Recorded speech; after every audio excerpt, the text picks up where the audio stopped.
So the 5-year plans, we had a lot of incentives were given to potential entrepreneurs in terms of capital, technology, land, and marketing. And industries were not concentrated around a particular area. They were spread across all over the country to remove regional imbalance.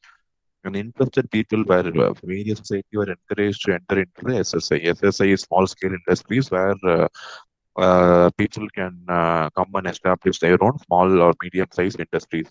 So during the World War, the small grown to medium scale and medium grown to large scale. So people like Tata, Birla, Bajaj, Dalmia, and Kirloskar, they started establishing large industries which were potentially generating jobs for millions of people in the local locality. First, the liberalization period is 1990 to 2016.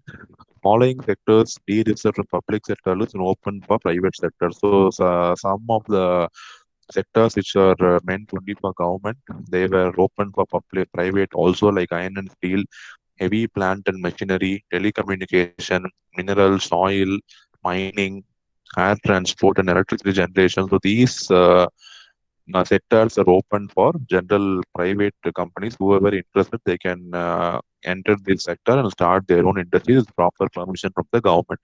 So till that time, it was only reserved for the government to operate these iron and steel, heavy plant machinery, telecommunication, minerals, oil, mining, air transport, electricity generation, everything. But post 2000, in that 1990 to 2016 period, it was private was also allowed to start their own industries in that area. And below sectors were still reserved only for government. Defense and aircraft and warship, atomic energy and railway was still kept with government only. Private was not allowed to invest in these sectors in the post liberalization period from 2019 to 2016.